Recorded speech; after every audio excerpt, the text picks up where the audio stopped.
just joining Wanzila.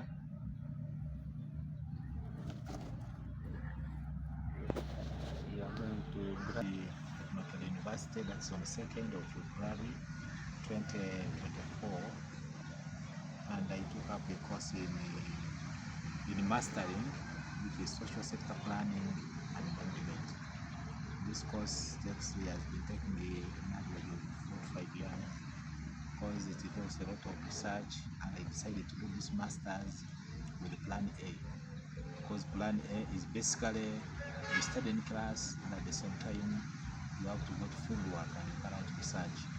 You pick the data, collecting the data, you must analyze the data, you must process it.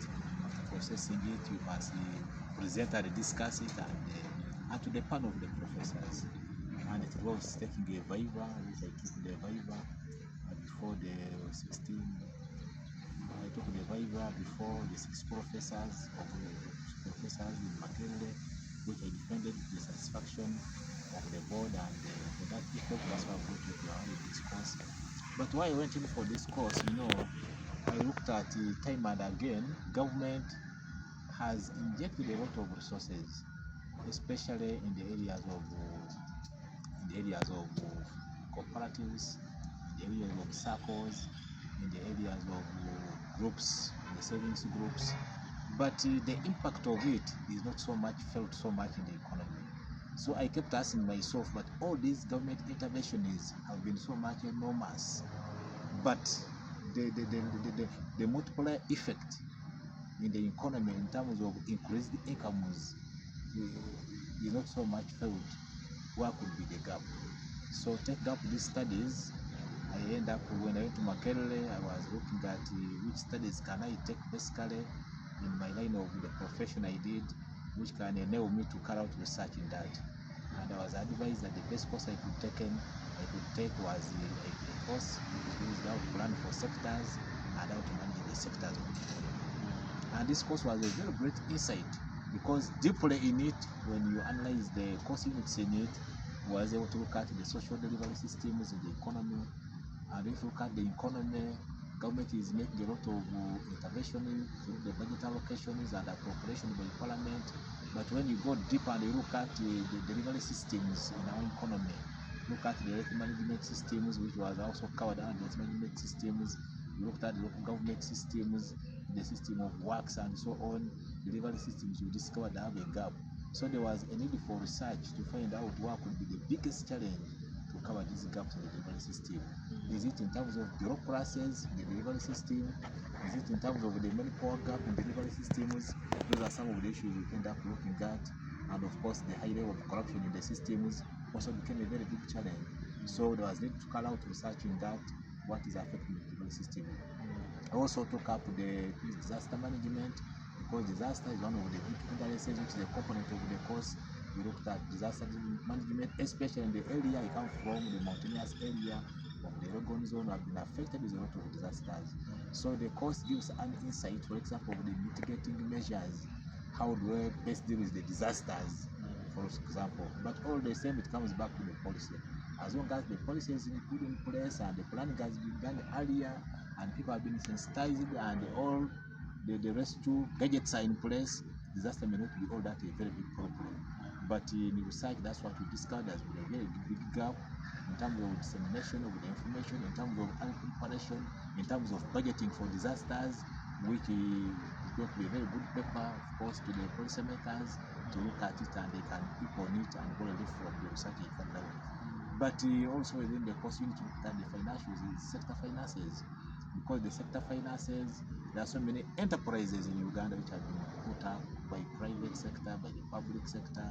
But when you go deep into them, for example, you look at the cost of running those enterprises, sometimes it is so much higher than, for example, the output.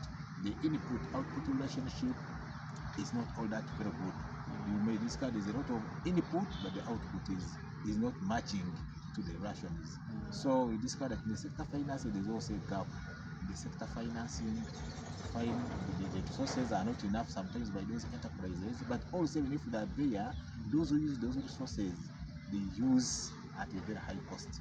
You get, for example, an enterprise has like 15, 16 workers, who are highly paid, but these workers in most cases they spend most of their time, they come on internet, they are consuming the internet for the enterprise. They are using the computers, they are not attending to the clients promptly. So if you look at their output again, there is need for that manpower strengthening and the tuning of the staff. So in all, when I looked at all that, then of course now they came to the research unit of it. I had to carry out research. Largely I took up the contribution of circles or savings and cooperatives in the socio-economic transformation of the households. And my research was largely based in Gisu, and especially in Sironko, where the cooperatives, primary societies are very many, and the savings groups are very many. And these savings groups are different to the cooperative societies, have the circles within them, for example, but also people themselves have organized themselves into small saving groups where they mobilize the credit and lend out to themselves.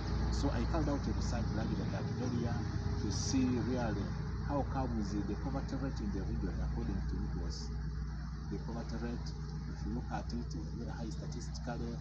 We are lagging behind in poverty, and Sironko is among one of the poorest districts in Uganda, and yet the level of intervention in terms of the circles is so high.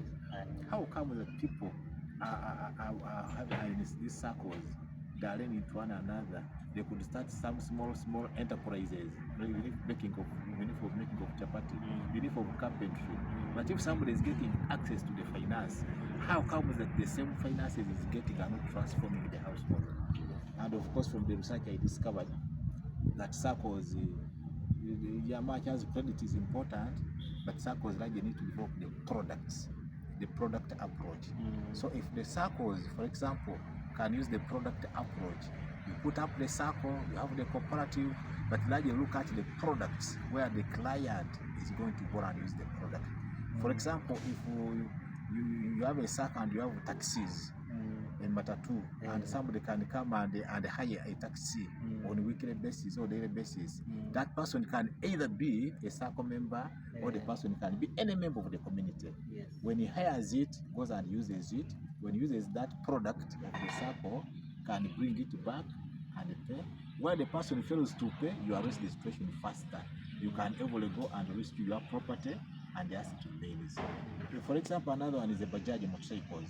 Circles which can venture into, for example, having product like a motorcycle, where the youth can come every morning, go and borrow a motorcycle, hire it on a daily basis, go and ride it, bring it back with 10 or 20,000, that one generates income to the members.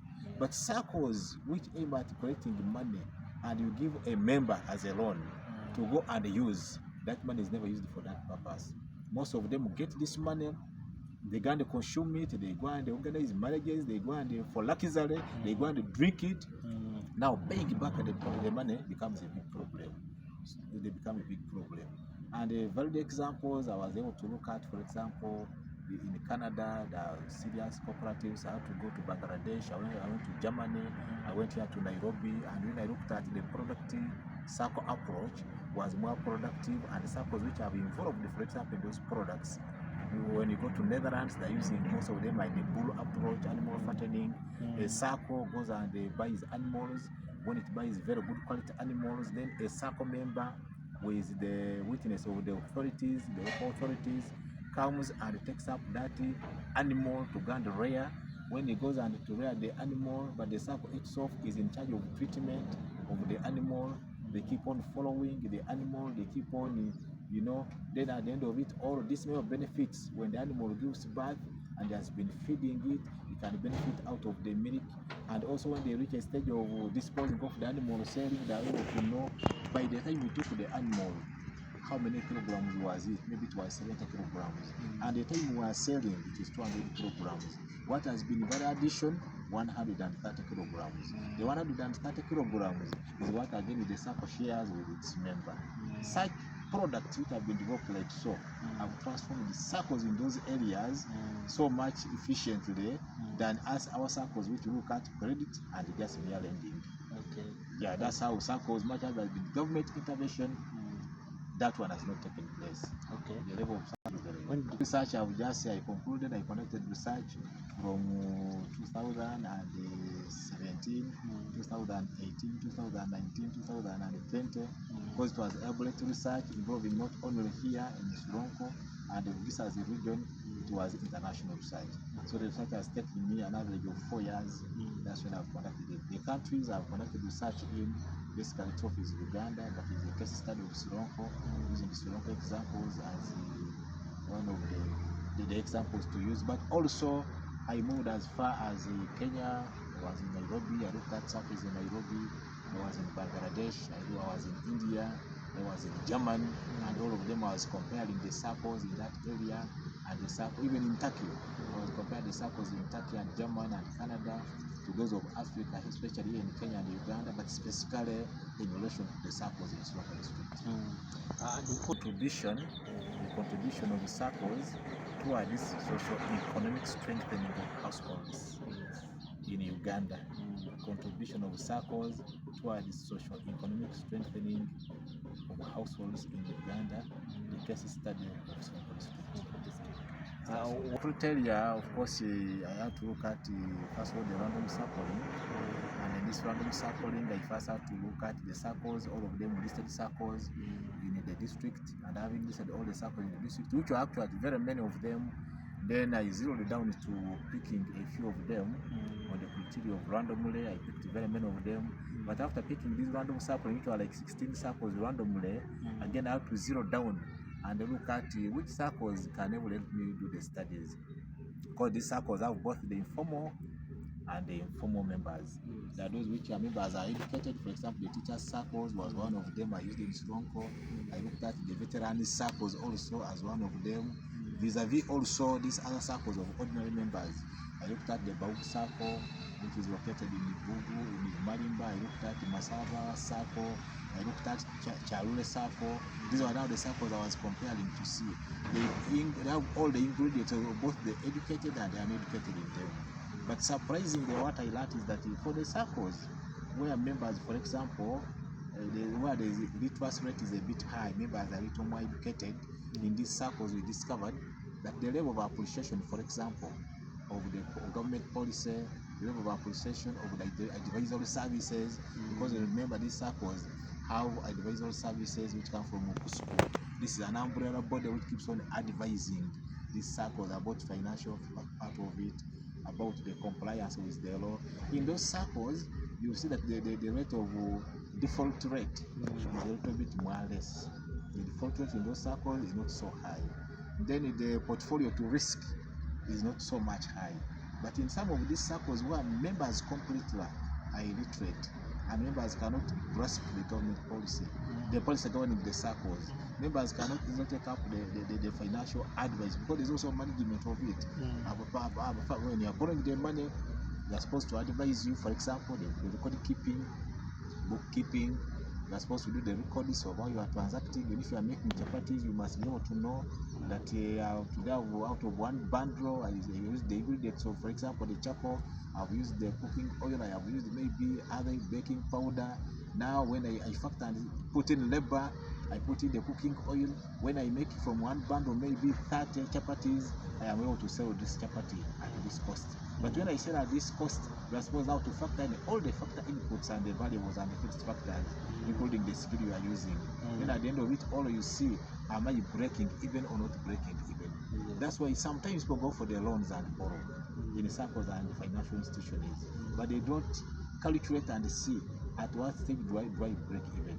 So a member outwardly looks as if he's performing well, he's borrowing the money, you are producing the outputs, but vis-a-vis the factor inputs and the outputs, and you calculate, for example, all the other costs related, you may discover this member has been borrowing money for all the years, keeps on borrowing from the circle, year in, year out, but the member does not move to another level.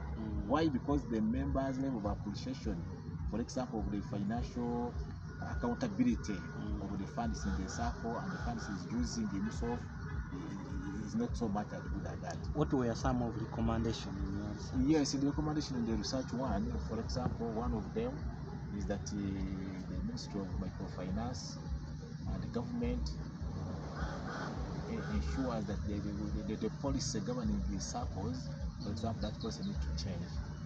we need to change, because instead of being only the savings and credit, we look at more. For example, while we are giving the credit should be, for example, in a product form.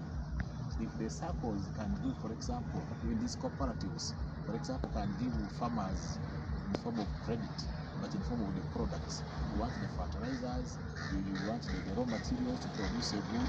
That is more better than when you give the farmer cash directly, because the cash in most cases is going to be diverted. As somebody borrows money, is given, by the time he reaches home, he will be first branch off to go for relaxing, boozing, buying some kilos of meat, buying a gomas for the wife. So the actual money to be put in the intended purpose of borrowing is not actually intended, is not realizing. But if it is a product, for example, you want to buy, for example, a calculating machine, and your circle, for example, the union, can get you a calculating machine, this is a good deal. The family is going to use it well, and can be paying it slowly. That type of product approach will lead to others. That's one of the recommendations. We should now focus more on the product approach, in circles, than looking at giving the financial cash, the liquid cash. Then the second one, for example, the studies are very important. Always I recommended to the policymakers at lower level, that they need to do a much more work, especially also with the community development officers and the cooperatives, to make sure that they do much more awareness. The challenge again in these circles is the level of awareness. Awareness, when we saw some of the circles where the circles have the money, but nobody could borrow. Then it is only the circle members exactly themselves who keep on rotating, recycling their borrowing to themselves. Whereas these other ordinary members who could actually put it to the best use are not using those funds. So the level of awareness is also not there. So they need to increase awareness among the circle members. Then another one is, for example, to government as well, that they need to appropriate more funds, because some of these circles, some which were doing well, but these circles, their biggest problem is now the loanable fund. You see, they have very small funds to lend out, and there is a high demand for them. For example, in Sironko, I carried out research from the LC during the coffee season. Farmers would love to borrow from their circles much more money to go and, for example, buy the farming inputs, the pesticides of spraying their coffee, to buy the coppers and fertilizers, and actually really, you see, within a short time they are going to harvest that coffee and have the ability to pay back. But most of these circles don't have enough loanable funds. They don't have. So government intervention and input should be largely to look at some of these active circles, which it can able to fund them very appropriately without bureaucracies. Because in these bureaucracies, one of the factors, for example, limiting the circles to access fund, much as that the microfinance support centers, they are bureaucratic in nature. And these circles, there's a high level of corruption. For example, they have to part with a lot of monies in document preparation, in getting audited books of accounts. At the end of it all, it is a conditionality of these institutions. For example, the microfinance support center to lend, but also most of them complain a lot of bribery. They have to bribe the officers in charge of the regions or microfinance before they can even be given the money. So if government can actually curb and minimize the level of bureaucracy in the lending chain to circles, and can also prevent all corruption in that sector, then the circle could prevail to another more better level. Recommendation is again recommended that members need to, especially the circle managers, need to do a lot of retraining, because most of them, it is circles are member owned, they are member managed, but now the level of management skills among these members are not there. People are just composite due to their influence in the circle. Somebody becomes a chairman, one is a secretary, treasurer, and so on. And they also able to recruit their own manager, may not have the required skills. So the level of management is a very big issue in the circle.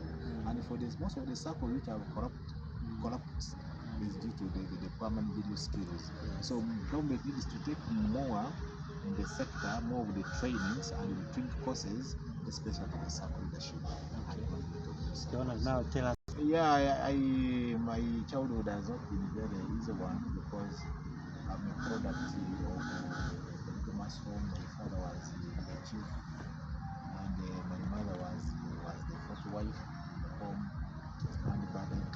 time my father retired, I was now reaching the P7 class. That was in 1990. I was born in 1976. And by the time I was reaching P7 is when my father retired. And of course, retirement, the patient was too little, and there were very many in the home. And they were very active boys and girls. Around 16 of us were now in secondary school. So the level of fees payment and getting resources was not easy. But basically, they had grown old, but my mother was still energetic, and she was purely domestic housewife. So she had to do a lot of, for example, helping people with work, formed also into a family help group, which could move to the neighborhood, and we could do work for our neighbors, and they pay us some little money. So when we started digging, we could dig with our mother. We helped in picking coffee, and she was the champion in whipping us, and we got together as the family members.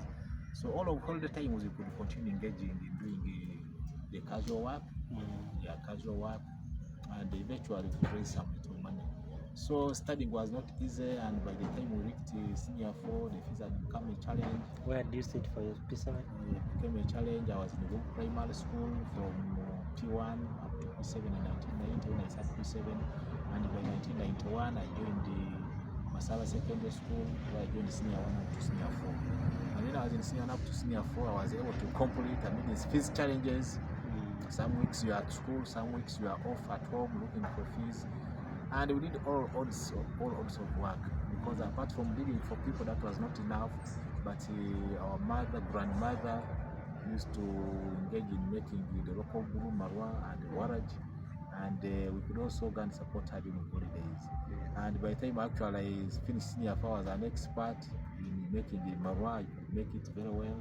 I was an expert even in making the waraji, the distillation process. I knew from the beginning up to the end. So those were the activities we engaged in at school. So life has never been straight, and that's why I grew up all round, involved in the farming at that level, and then also involved in now, of course, making ends meet by even distilling the waraj. And Masava, where did you? I joined St. James. I was called to Kira College in Butiki to go and join A level, where I joined for 1 term. The fees was a bit so high, and I couldn't manage to continue doing St. James, so that to continue with the studies in Kira College of Tiki. I left Kira College of Tiki and I came to St. James in Jinja. So St. James in Jinja was there up to the end of senior 5. That was in 1985 and 1985. That's when I finished up St. James. But now in St. James again, we had the fees challenges. There was changing the leadership and the new administration in place. They came with the Indian teacher called group, and this policy wanted zero tolerance to fees balances. So when in St. James, I was unable to complete from there, and when I came to Mbale here, I went to Mbale Progressive, and I met a gentleman called Dr. Gahas, the late Wango, and that's why the school I went in. And because he had a policy of giving bursaries to the children who excel well academically, and when I joined that school, I was able to be among the best students. So I got a fees bursary, which I studied in senior 6 up to when I completed from there. But when I changed from St. James to Mbale Progressive, I was taking different papers in history. So when I started senior 6 in Mbale Progressive, I got BBC. That was B in history, B in economics, a B in divinity, and a C in history. And yet I was very good at history. So the history affected me when I got to BBC, and still I was among the best in the area, but not to my satisfaction. I felt those marks were not worth for me. And why? Because I had changed history papers. I was doing in St. James African nationalism and world affairs. That is paper 1 and paper 4. But when I came to Mbale here, the only papers they were doing was paper 3 and paper 6. Paper 3 and paper 6. So I had to change from world affairs to European history. I changed from African nationalism to history of South Africa. So I couldn't, for example, that matter affected me to get a C. So when I started that year, I got BBC. I was called to do a Bachelor of Arts and Arts in Arts, government sponsorship in Makerere. But I was advised that if I use that chance and I go, then definitely I'll never get another government sponsorship. And Dr. Galiwango requested if I could accept, I go for education, and they paid for my fees at Islamic University in Uganda, and that's why I went to do the Bachelor of Arts in Education, and that was now economics and history. But in the same year, I repeated senior 6 in Masava SS. When I went to Masava SS, I repeated senior 6, I got AAB. So my dream came true, because my ambition and my dream was to do what Makerere University, also social work and social administration. So when I sat under Masava SS, I got AAB. I was not only the best in the school, but I was the best in all of Eastern Uganda. Because Eastern Uganda by then, they could bring candidates right from who have excelled well, from across the Nile, from the Jinja, all of Busoga, up to Karamoja, Sebe and Busu. And I thank God I imagined I was the best candidate with AAB. And at Makerere University, I was admitted because I put first choice actually as social work and social administration, and the second choice I put law. So that would give me the social work and social administration, which I undertook as a course at Makerere.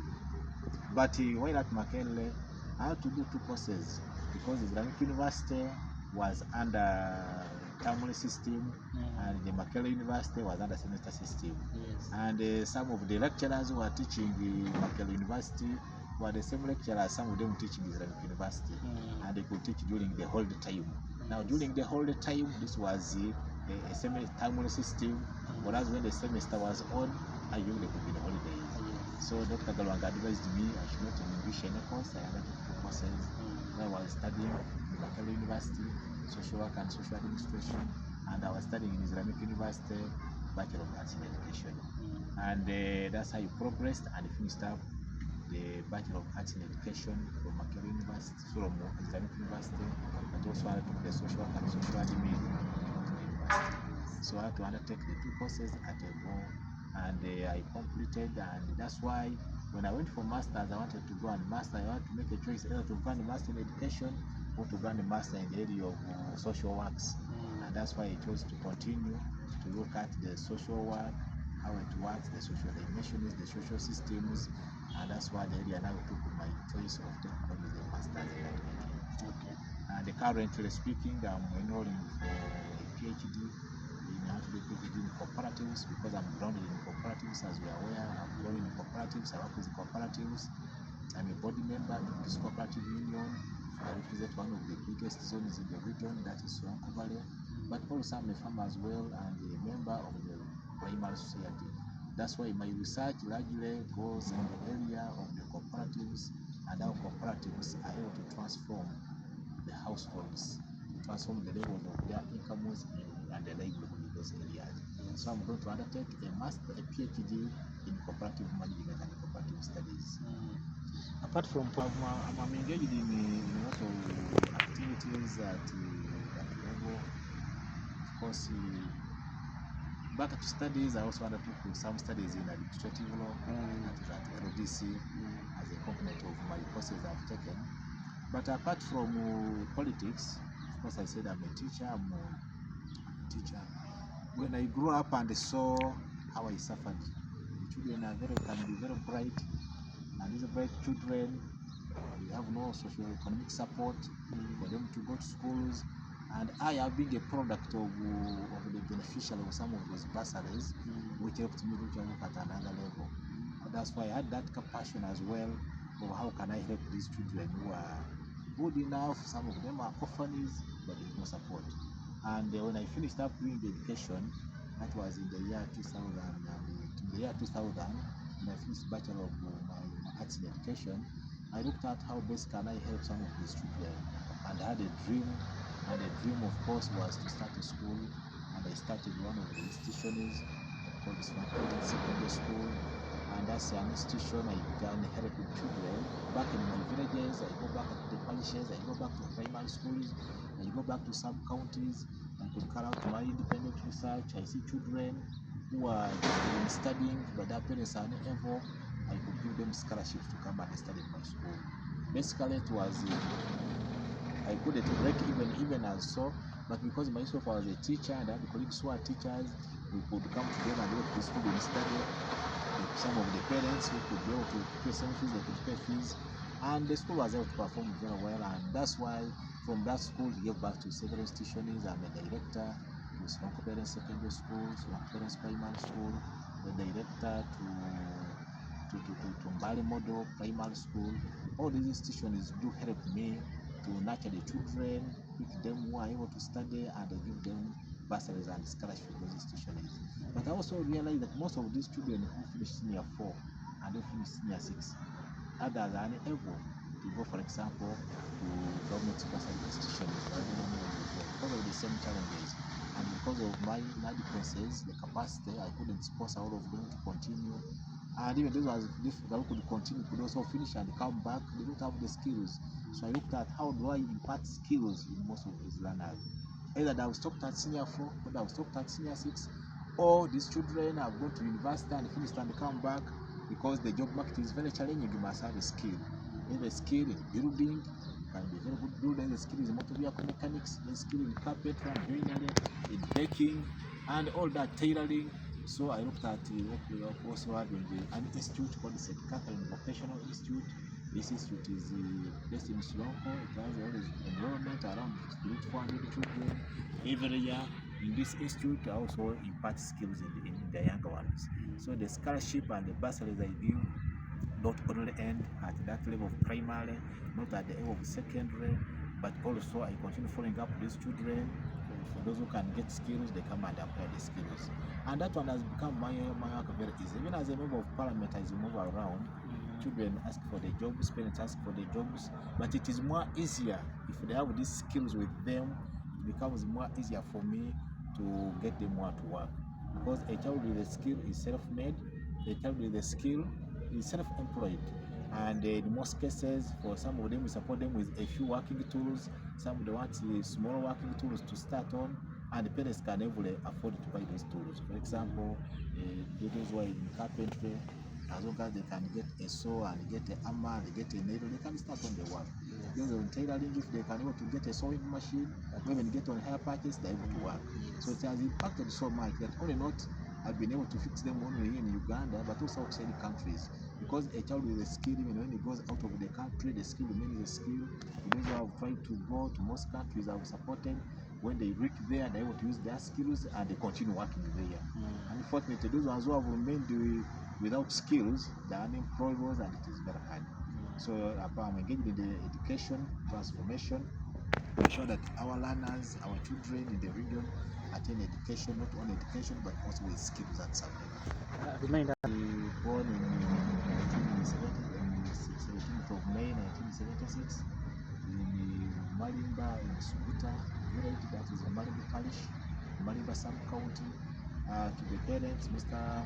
late Wanzila, who was a Gongola chief, who is my father from the Tandiga clan, and my mother Catherine Wanzila was a housewife. And I grew up as a local boy. I did football, play around, we go do the ball swimming around. And from primary school I enjoyed all the 7 years in primary there. And life was very good as younger children who grew up in the village. So basically I grew from the village and I'm a village boy. Lastly, as an MP.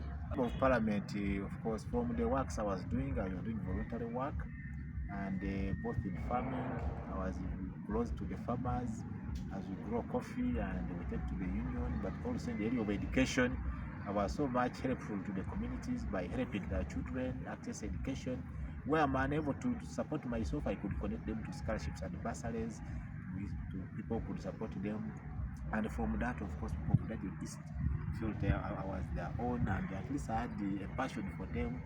And that's why I was requested by most of the voters in that region and the stakeholders if I can represent them in Parliament. And I joined the Parliament in 2011, representing them in the 9th Parliament as a member of Parliament. Of course, I did a lot of things. I've continued sponsoring a lot of children.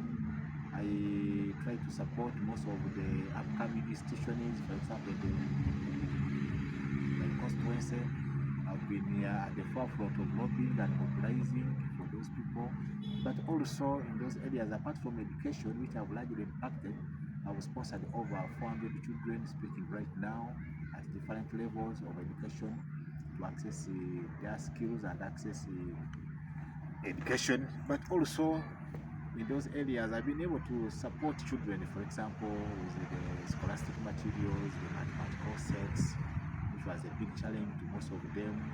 Parents couldn't afford them. I support sets, mathematical sets to most of the primary schools and secondary schools. And within those institutions, I've tried as much as possible to improve on the teachers' welfare, because where I see there's a big gap, I've always come in and supported teachers with their welfare in terms sometimes of food, in terms sometimes of the sugar they can have. But apart from that one, I've also looked at the farmers. I've supported most of the farmers. I have the biggest constituency with some counties, and the households are over 50,000 plus. There is a good number of voters which are coming to almost 80 to 90,000, and I've supported all farmers in those areas with cause farming. But most importantly, I've done a lot of oversight, especially for example the government projects being implemented in my constituency, and also legislation. I've been at the forefront of articulating the issues affecting and concerning the people of that constituency. So I've been always there, standing with the mini groups, standing with the churches, standing with the mosques, and all the institutions within the constituency. Thank you.